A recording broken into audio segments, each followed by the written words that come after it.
Check 1 2, check 1 2. Neighborhood friendly social worker, LCSW, that we have here today, ladies and gentlemen, to find out about what?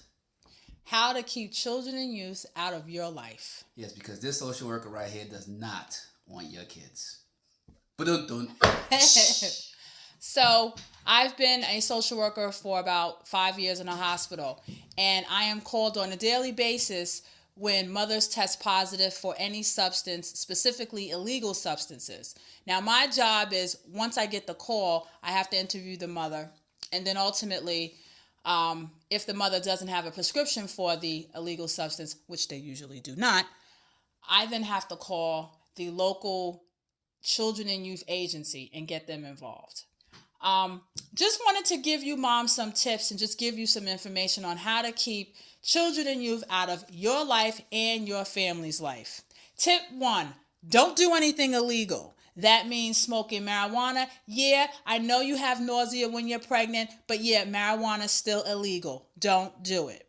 Tip 2, don't another thing is please make sure you get prenatal care. But before I get into that, let's talk about you not doing anything illegal during your pregnancy.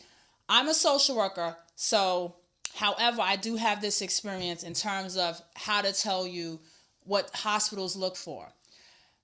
Just to get started, when mothers are pregnant, during the first 3 months of pregnancy, the first 16 weeks of pregnancy, your baby is still forming.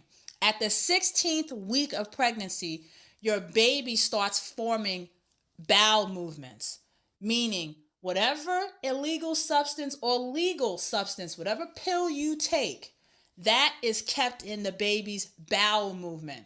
So remember, a woman is pregnant for 40 weeks. So for the next 24 weeks, that baby is keeping everything that you take in their bowel movement. When you give birth to that baby, the first bowel movement that baby makes is called the meconium. And what happens is that meconium is taken and tested for all legal and illegal substances. Not only is the meconium tested for any substance, for the substances, but they break down the substances that you take. For example, if a baby's meconium tests positive for amphetamines, the meconium test can also be broken down further to figure out what amphetamine that is. So it can also test whether or not that amphetamine is methamphetamine. If a baby's meconium tests positive for opiates, it can tell you what type of opiate is in the meconium.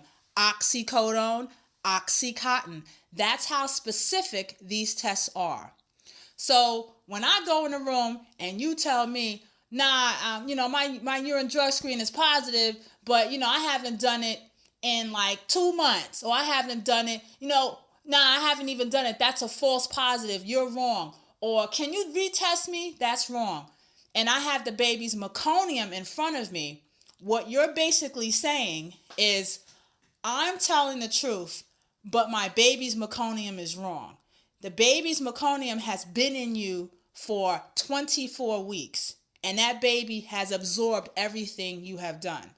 Now, your gynecologist, your obstetrician, for whatever reason, they don't tell you these things. And many moms that I see, they're testing positive in urine drug screens while they're getting prenatal care. And again, their gynecologists never tell them, hey, by the way, you're testing positive. We're going to have to call children and youth at the end of your pregnancy. So what happens is when you give birth, I have to then come and tell you that I have to call children and youth. So how about this? Now that you know about meconium and you, keep this information for yourself. And first of all, don't do anything illegal. But if you do something illegal, remember, for the first 16 weeks and after, your baby is going to be the one to call you a liar. Thank you. Check 1